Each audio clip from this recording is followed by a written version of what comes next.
السلام علیکم viewers, Ahmad Rana views میں خوش آمدید۔ اس دعا اور امید کے ساتھ کہ آپ جہاں بھی ہوں بالکل خیر و عافیت کے ساتھ ہوں۔ آج کی اس ویڈیو میں ہم چائنا کے جو صدر ہیں شی جن پنگ، ان کا جو دورہ ہے رشیا کا، اس کے حوالے سے آپ سے بات کریں گے۔ اس دورے کی امپورٹنس کیا ہے، اس دورے کا تناظر کیا ہے، اس دورے میں ہوا کیا ہے اور کیا ہو رہا ہے اگلے آنے والے دنوں میں۔ یہ بہت امپورٹنٹ ڈیولپمنٹ ہے جو آپ کو پتہ ہونی چاہیے۔ سب سے پہلے آپ کو یہ بات پتہ ہونی چاہیے کہ اس وقت دنیا کے اندر مختلف وار فرنٹس ہیں، جس میں ایک بہت بڑا بلاک تھا جس میں ایران اور سعودی عربیہ کی جو لڑائی تھی، آئیڈیولوجیکل وار فیئر تھا، جس کے اندر اسلامک آئیڈیولوجیکل بلاک بن چکے تھے۔ کچھ ممالک جو ہیں وہ سعودی عربیہ کے ساتھ اور کچھ ایران کے ساتھ موجود تھے۔ اس بلاک کو توڑنے میں چائنا نے بڑا امپورٹنٹ رول پلے کیا ہے۔ نہ صرف اس سے اب چائنا کا رول جو ہے ایز اے میڈیٹر ایک پیس لونگ کنٹری کا سامنے آیا ہے، بلکہ ایک گلوبل لیڈرشپ کا جو وزن ہوتا ہے یا گلوبل لیڈرشپ کی جو ایک رسپانسبلٹی ہوتی ہے وہ بھی چائنا کے پلڑے میں آئی ہے۔ لیکن چائنا نے اس کا فائدہ لیا، اور چائنا نے یہ بات صرف ایران اور سعودی عربیہ کے ساتھ نہیں کی، بلکہ اس وقت ایک اور بڑی جنگ جو پوری دنیا میں چل رہی ہے، جس سے بہت بڑے مسائل، جس میں فوڈ کرائسس ہے، انرجی پالیٹکس ہے، پاکستان جیسے ملکوں پر اس کا اثر ہو رہا ہے، جس کو رشیا اور یوکرین جنگ کہا جاتا ہے۔ بظاہر تو یہ رشیا اور یوکرین کی جنگ نظر آتی ہے، لیکن اس جنگ کو اگر یہ کہا جائے کہ یہ وہی سوویت بلاک کی جنگ ہے ویسٹرن بلاک کے ساتھ، تو یہ بالکل ٹھیک ہوگا، کیونکہ ایک طرف رشیا اور دوسری طرف ویسٹرن الائز، نیٹو، یورپی یونین، یورپ اور یونائٹڈ اسٹیٹس، یہ یوکرین کے اندر آپس میں ایک دوسرے کے ساتھ لڑ رہے ہیں۔ اس بات سے نہ صرف دنیا کی ٹریڈ خراب ہو رہی ہے، نہ صرف فوڈ سیکیورٹی کا مسائل پیدا ہو رہے ہیں، بلکہ ہم نے دیکھا کہ international inflation, energy crisis, oil کے پرائس جو ہیں وہ بھی ہائی ہو رہے ہیں۔ چائنا نے اس وار کو ختم کرنے کے حوالے سے، اس وار کو روکنے کے حوالے سے اور کچھ گارنٹیز کو لے کر اس وار میں رشیا کے ساتھ ایک دورے کو پلان کیا، اور اس دورے کا مقصد جو ہے وہ اس یوکرین کی جنگ جو کہ رشیا نے چھیڑی ہے، اور اس جنگ کو تقریباً 1 سال ہو چکے ہیں، اس کے بعد 1 سال بعد اب چائنا کا جو اس میں رول ہے اس کو کس طرح دیکھا جا رہا ہے، اور اس رول میں چائنا وہاں کیا کرنے گیا، اور چائنا وہاں پر کیا چیزیں ڈسکس کر کے آیا ہے، اور کیا آنے والے دنوں میں یہ جنگ ختم ہونے جا رہی ہے یا اس جنگ کے اندر کچھ نئی چیزیں اور نئی تبدیلیاں سامنے آئیں گی، آپ کے سامنے رکھوں گا۔ اب پہلی بات تو یہ کہ چائنا جب اس دورے کے لیے رشیا جاتا ہے تو یعنی شی جن پنگ جب پیوٹن سے ملنے جاتے ہیں تو پیوٹن نہ صرف ان کو ویلکم کرتے ہیں، بلکہ پیوٹن ان کے دورے سے پہلے یہ بھی کہتے ہیں کہ اگر چائنا کے پاس کوئی پرپوزل ہے جس سے یہ وار رک سکتی ہے تو ہم اس کو کنسیڈر کریں گے۔ یہ پہلی کیٹاگوریکل سٹیٹمنٹ ہے جو پیوٹن نے دی ہے، ورنہ پیوٹن اس سے پہلے ہمیشہ یہ کہتے رہے ہیں کہ یہ جنگ جو ہے وہ نیوکلیر وار بن سکتی ہے، اور پیوٹن نے ہمیشہ یہ کہا ہے کہ ہم دنیا میں رشیا کے علاوہ دنیا کو نہیں دیکھتے ہیں، تو جس کا یہ مقصد تھا کہ پیوٹن اس بات پہ بھی ریڈی ہیں کہ وہ دنیا میں نیوکلیر وار چھیڑ سکتے ہیں اگر ان کے اوپر دنیا نے دوبارہ پابندیاں لگائیں یا ان کو کسی طرح خراب کیا۔ یہ کانٹیکس آپ نے اپنے دماغ میں رکھنا ہے۔ اب کیا ہوگا کہ اب چائنا جب وہاں پر گیا ہے تو چائنا کے پاس 12 پوائنٹ ایجنڈا ہے، اور اس 12 جو پرپوزڈ ایجنڈاز ہیں، 12 پوائنٹرز ہیں، وہ لے کر اس نے پیوٹن کے ساتھ نہ صرف شی جن پنگ نے ملاقات کی ہے، بلکہ 3 گھنٹے جاری رہنے والی اس ملاقات میں کچھ نئی چیزیں سامنے آئی ہیں۔ سب سے پہلے اس ملاقات کو کچھ لوگوں نے ویلکم کیا، کچھ لوگوں نے اس ملاقات کو اپوز کیا، اور کچھ نے دیکھا کہ اس کا فائدہ جو ہے وہ چائنا اور رشیا کو ہوگا یا اس کا نقصان ویسٹ کو ہوگا، تو آپ کے سامنے رکھتا ہوں۔ پہلی بات تو یہ کہ ایک ایسا مومنٹم ہے جو اس وار کے بعد اس وقت ٹوٹ رہا ہے جب انٹرنیشنل کرمنل کورٹ نے اریسٹ وارنٹ جاری کیے ہیں پیوٹن کے، اور پیوٹن کو اریسٹ کرنے کے اوپر روس نے بہت سخت رد عمل دیا، اور روس نے کہا ہے کہ اگر پیوٹن کو کہیں اریسٹ کیا جاتا ہے یا رشیا کے ایسٹس کہیں فریز کیے جاتے ہیں تو اس کا مطلب ہوگا کہ رشیا کے ساتھ دنیا نے ایک جنگ کا آغاز کر دیا ہے، اور پھر دنیا رشیا کے ساتھ جنگ کے لیے تیار ہو جائے۔ اس وقت جب ایک طرف رشیا نے اس پر سخت نقطہ نظر دیا، اب شی جن پنگ جب وہاں جاتے ہیں تو شی جن پنگ کے وہ 12 پوائنٹس کیا ہیں جو وہ پیوٹن کے سامنے رکھتے ہیں اور اس ملاقات میں کرتے ہیں۔ سب سے پہلے جو چائنا ہے وہ اس پوری سچویشن کے اندر جو پرپوزل لے کے گیا وہ یہ تھا کہ ایک دوسرے کی جو سوورینٹی ہے، جو لینڈ ہے، جو روٹس ہیں، جو ٹیریٹری ہے، ان کا خیال کیا جائے، اور جس کے اوپر یہ پوائنٹ ریز ہوا کہ جو رشیا نے جو علاقے یوکرین کے کیپچر کیے ہیں، کیا رشیا ان کو واپس کرے گا یا رشیا کے ان علاقوں کو رشیا کی سوورینٹی کہا جا رہا ہے، اس پہ بھی ایک کویشچن پیدا ہوا۔ پھر اس کے بعد ایک اور چیز جو چائنا نے ان کے سامنے رکھی اور وہ یہ کہا کہ جو کولڈ وار ہے یعنی ورلڈ وار 2 کے بعد جو آئیڈیولوجیکل وار چلتی رہی اگینسٹ کمیونسٹ کنٹریز اور ڈیموکریٹک کنٹریز، تو ایسا لگ رہا ہے کہ یہ دوبارہ سے ایک آئیڈیولوجیکل وار فرنٹ بن چکا ہے، تو ہمیں آئیڈیولوجیکل وار فرنٹ سے نکلنا ہے، یعنی رشیا کو آپ سائیڈ لائن نہ کریں اور ویسٹ کنٹریز جو ہیں وہ ایک الگ سے اپنی گروپنگ نہ کریں، جس سے دنیا جو ہے اگین بائی پولر ہو رہی ہے، جس سے پھر اگین ایک نقصان ہو سکتا ہے۔ اس کے بعد انہوں نے کہا کہ ہمیں اس بات کو نہیں روکنا ہے کہ دونوں ملکوں کے درمیان پیس ٹاکس کبھی بھی رکیں۔ چائنا نے اپنے گڈ آفیسز آفر کیے ہیں کہ رشیا اور یوکرین بیٹھ کر اپنے معاملے کو حل کریں۔ اس سے پہلے کبھی بھی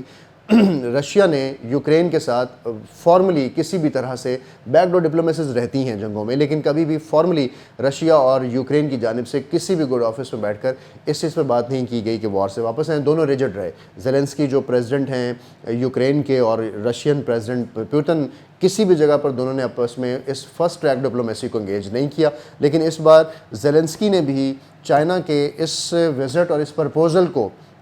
ویلکم کیا تھا آنے سے پہلے، اور چائنا کے اس رول کی تعریف کی تھی کہ چائنا اگر اس وار میں اپنا رول پلے کر سکتا ہے تو وہ کرے۔ بہرحال انہوں نے ان پہ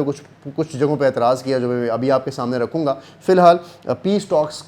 کو دوبارہ سٹارٹ کیا جائے، یہ بات کی گئی ہے۔ اس کے بعد ہیومینیٹیرین کرائسس، اس وقت دنیا جو ہے وہ بھوک سے مر رہی ہے، بہت سارے یوکرینینز کے اوپر بامز فائر کیے گئے ہیں، مائگریشنز ہوئی ہیں، دنیا میں لوگ فوڈ سکارسٹی کے ساتھ ساتھ بچوں، خواتین، ان کے جو باقی ہیومینیٹیرین ایشوز ہیں رشیا کے بھی کچھ پلیسز کے اندر، اور اسپیشلی جو بارڈر ہے کیو اور یوکرین کے ساتھ جو رشین بارڈر ہے، اس جگہ پر خاصی موومنٹ ڈی موبلائزڈ ہیں، تو اس پر دوبارہ سے بحالی کی بات کی گئی ہے کہ آپ جنگ میں جو مرضی کریں، خیال کریں اس میں جرنلسٹ کا، خیال کریں اس میں وومن کا، بچوں کا، بیماروں کا، ان کو جگہ دیں، ان کو ویکیوم دیں۔ ایک اور بات جو اس پرپوزل میں چائنا لے کر گیا، اس نے کہا کہ نیوکلیئر جو آپ کے پاور پلانٹس ہیں ان کی سیفٹی کو انشور کیا جائے۔ رشیا اور یوکرین نیوکلیئر وار کی طرف بڑھ سکتے ہیں، کیونکہ رشیا نے بہت دفعہ یہ کہا ہے کہ وہ اس وار کو نیوکلیئر وار میں بدل سکتا ہے اور اپنے نیوکلیئر جو پلانٹس ہیں ان کو یوٹیلائز کر سکتا ہے، اور پھر اس وار میں کچھ نیوکلیئر پلانٹس پر میزائل حملے بھی ہوئے، جس سے اس سچویشن میں پیدا ہوئی یہ صورتحال کہ وہاں پر نیوکلیئر ایشوز پیدا ہو سکتے ہیں۔ اس پر بڑی امپورٹنٹ بات کی گئی ہے۔ اس کے بعد گرین ایکسپورٹ کے اوپر بات کی گئی ہے۔ آپ کو پتہ ہے کہ رشیا اور یوکرین جو ہیں وہ پوری دنیا کو گرین سپلائی کرتے ہیں، اسپیشلی ویٹ سپلائرز ہیں، تو اس وار کی وجہ سے اس کے جو لاجسٹکس ہیں اس کے اندر انٹرپشن پیدا ہوئی، جس میں پوری دنیا میں فوڈ سیکیورٹی پیدا ہوئی۔ پاکستان کو بھی گندم امپورٹ کرنے کے لیے جو کہ روس اور یوکرین سے معاہدے تھے اس میں کمی ہوئی، اور بھی بہت ساری چیزوں میں جو فوڈ ریلیٹڈ ایشوز ہیں ان پر پرابلم ہوا۔ تو یہ بات دونوں کو انشور کی جا رہی ہے کہ آپ دونوں جو ہے اپنی وار کے اندر ان چیزوں کا ضرور خیال رکھیں۔ یہ کچھ میجر پوائنٹس ہیں جو ان 12 پوائنٹس سے میں نے آپ کے سامنے ڈسکس کیے ہیں، جو کہ چائنا نے رشیا کے سامنے رکھے ہیں، اور رشیا نے ان میں کچھ پوائنٹس کے اوپر کویسچنز کیے ہیں اور کچھ پوائنٹس کو بھی کنسیڈر کیا جائے گا۔ لگ رہا ہے بظاہر کہ شاید رشیا ان میں سے موسٹلی پوائنٹس کو ایکسیپٹ کر لے اور اس وار کو کنسیڈر کر لے، لیکن رشیا یہاں پر